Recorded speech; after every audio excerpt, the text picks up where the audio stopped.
Good evening and salutations, my Jade friends. I will sit there and say that this episode was a mixed bag, right? There was some good parts in it. There was some parts that was there for fluff. Then there was just some parts that I generally didn't care for.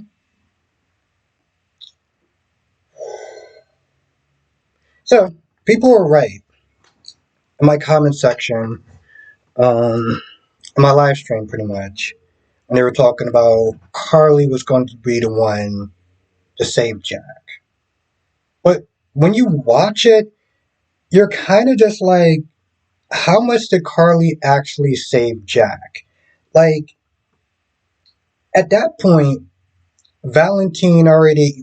Jack already pretty much passed out from being strangled by Valentine. And part of me just kind of looked at that, was like, Valentine's not exactly a small guy, but it's just so weird for him to sit there and get, like, the upper hand on a guy who is much larger and much taller than him. Anyway, Carly, is talking to, I guess one of the workers. One second. One of the workers, because after talking to Jocelyn, she decides to take him up on his offer and go and meet him in a spot. And while she's talking to one of the workers, she hears a noise, right? And I guess one of the workers like, oh, it must just been an employee knocked over something or whatever. Kind of just like, okay. So anyway, he leaves. And by this time, Jack already practically passed out and was on the floor when Carly came and knocked him over the head with like a vase or something like that. And Smith they're trying to wake up Jack, and Valentine already done disappeared.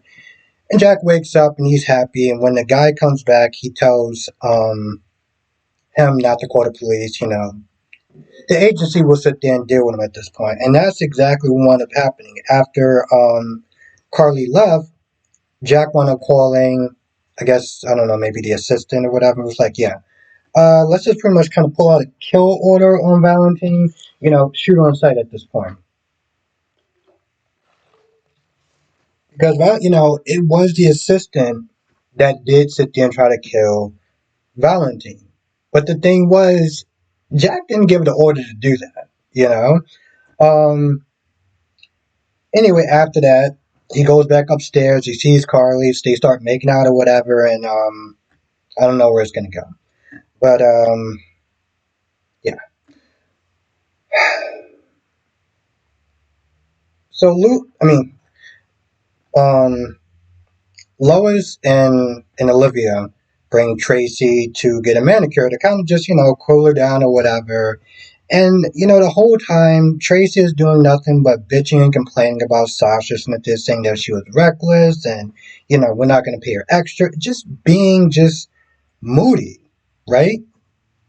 And I really couldn't figure out, why was she being so extra? And Olivia was like, we get it. That's your way of being concerned for Sasha. Because, when you look at it, Sasha is going to be sitting there raising this child by herself. Okay? I don't have to sit there and tell any woman in this chat or in this video how difficult it is, not just mentally, but financially, it is to sit there and raise a child by herself. So, she's worried about her. But she's going about it clearly in the wrong way. And the thing is, the other members of her family, when she gets like that, it's out of love. As messed up as that sounds, it's out of love. But Sasha don't know you like that. Okay, so like she don't know that you're being all of this out of love, right? So while they're talking to her, Marty comes in. And this is where it just gets to a point where it's like, I didn't care, right? They're going back and forth, and Marty's not there saying, you took her children, and you took Willow's children to sit there and hurt Drew, and I think that might have been part of it, but it just was just back and forth, and after a while, it's like, I don't care. I mean, he went there to get a manicure or whatever, and them just going back and forth just seems so pointless. I mean, I guess it was supposed to be funny to people who found it funny, but for me, none of it worked, right? Now, the one thing that Marty does sit there and say is, "You messed up my relationship with Lucy." And Tracy pretty much kind of opened his eyes to the fact that Lucy is a cheater, okay? And pretty much she was like, "Hey, I mean, listen, I did you a favor, okay? You would have been wasting your time and your money on this woman if I didn't sit there and say what I said, which is true." But other than that, it was like, I don't care. Now, Lulu goes to the hospital to sit there and get, post checkup on her surgery and runs across Anna. They're talking about the whole Valentine thing, and Lulu brings up, yeah, I wouldn't want another bullet to sit there and hit my daughter again, or something along those lines. Mentioning when Anna shot her daughter. And see, I sat there and I looked at it, I was like, well, you know what? If your daughter didn't sit there and play a game of F around, she wouldn't have found out. Your daughter broke into her apartment illegally, and well, she found out. Like she found out. So honestly, to tell you the truth, I get that she was upset about it, and that's why she said that. But to be honest, I don't give a damn. I really do not give two flying shits. Your daughter is an idiot, and she's lucky that she's alive. But then she, while Anna apologizes for the millionth time, um, Lulu does sit there and say, yeah, it was an accident. And Valentine didn't know about it and didn't do anything, and he's a bad father for allowing that to happen. And she's not 100% wrong. Like, like she's not. Um, but she does say, hey, listen, I get it. It was an accident. But if it was an accident and you know it was an accident, why did you bring that up in the first place? What was the point of bringing up that comment just to sit there and say, yeah, I know it was an accident. I understand. What was the point of that? Just that way she knows that you know? Ooh, okay. Um, so you talk about that for a little bit. Doesn't exactly really go too much of anywhere.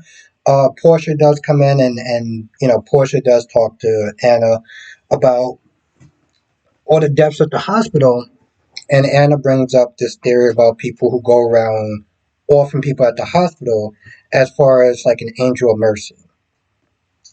Um, I think Portia does walk up to Dante and Lulu at some point because Dante and Lulu are getting into it a little bit. Dante is worried that she's pushing herself too hard. Lulu is with there feeling that Dante blames her for Sam's death. And he's like, no, I don't. I don't, like. And then Portia, well, no, I'm sorry, Anna tells both of them that, Sam's death wasn't an accident. Somebody murdered her. Oh, so while Sasha is just kind of, standing there, whatever, just kind of cooling down from all the chaos that wound up happening, Jason comes up and Jason's like, so, does he know that, does Michael know that you're pregnant? And Sasha does everything to sit there and try to deny it, gets very defensive and stuff. But eventually she does break and it's like, yeah, I need you to not sit there and say anything. And then she does bring up, like, I don't want nobody knowing because, I mean, look what happened to Michael. I'm not going to have my child go through, you know, being anywhere near the Corinthos and something bad happens because it's been known to happen repeatedly. So they talk about that for a little bit. Jason wants to help, but I get where Sasha's coming from. Like, if Jason and Sasha starts hanging out, eventually two and two is going to be put together and people are going to figure out. Plus, also another reason why she doesn't want anyone to know, and this is where I understand, she doesn't want Willow to use, um, that as an excuse to sit there and get full custody. Because although Willow may or may not do that, her inner circle may decide, you know what, let's put that in her head and let's make that happen. And she does not want Michael's kids to be taken away because, that secret will come out.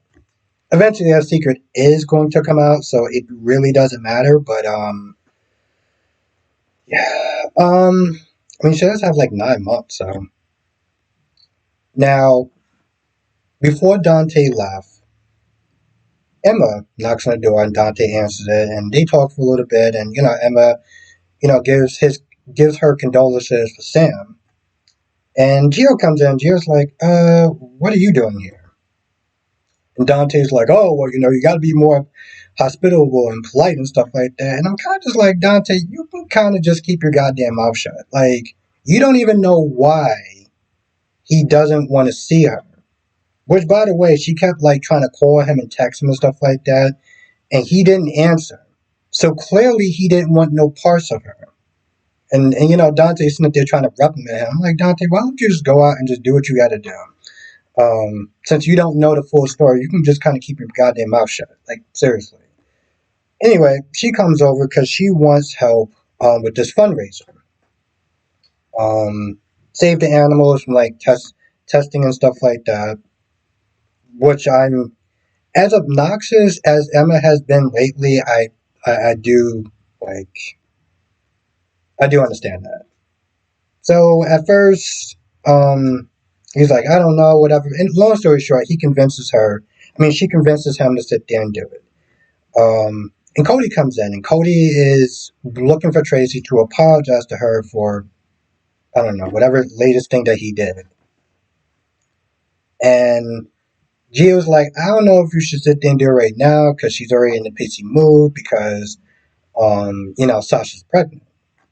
And so at some point, I guess he's walking around the grounds or whatever, and he sees Jason holding Sasha's belly because, the baby kicked and everything. So he looks all mad and all distraught and everything. And see, the thing about Cody is when Cody gets like bad news or something bad happens to Cody, he starts to spiral, right?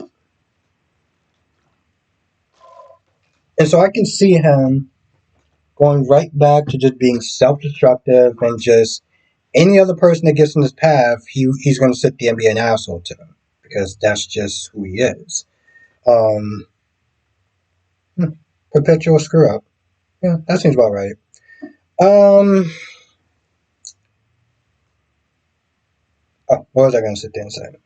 So Chase tells Brooklyn that he can't get her pregnant because he's sterile. He doesn't sit there and say why, but he's upset and and this is the part. This is another part where I was kind of watching. I'm just like because I just didn't care.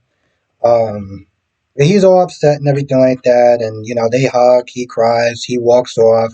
Brooklyn cries, calls her mom, and they have their heart to heart talk. See, this is the part where it's like this is the. I want people to understand something, okay? Because I can already sit there and see the comments. I agree with people. Oh my God, Aubrey, you're so heartless. Let me tell you something. I had more emotion. More emotions came from me when I watched Michael Baldwin on Young and Restless decide not to leave his side when Ian was like, bro, listen, you ain't part of his family biologically, you can leave. He was like, no, I'm not going anywhere. Victor, regardless of blood, has been more of a father figure to me than my own dad. That got to me more than the whole Brooklyn and Chase and Lois scene. So I don't want people to sit there and think I'm just being heartless to be heartless because I'm a villain and everything. I just didn't care. And of course, Brooklyn brings up, should I sit there and tell Chase? And Lois is like, I don't know. I mean, it's your call, but I don't think you should. I don't know. Maybe she's going to sit there and tell him. Maybe she won't. I don't know. And to be honest, I really don't care. I'm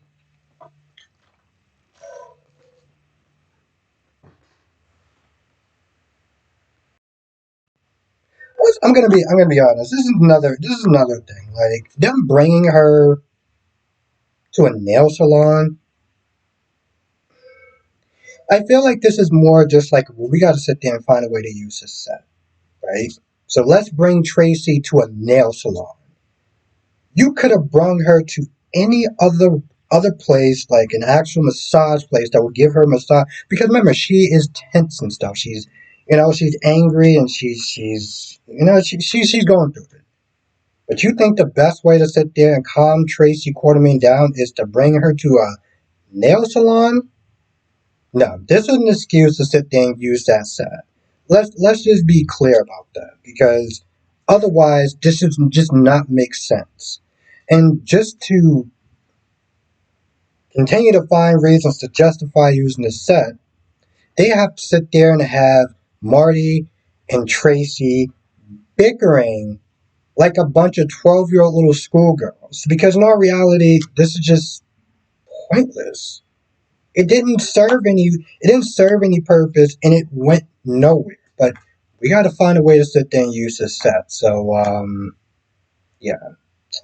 Anyway, I feel like that's pretty much about it. I can't think of anything else. But if I miss anything, either write in the comment section or come to the live stream tonight, 8 p.m. Eastern, 5 p.m. Pacific. I'll be talking about all the shows, General Hospital, Days of Our Lives, Bold and the Beautiful, and Young and the Restless. And with that being said, I'm going to go. I will see you in the next video and hopefully live stream.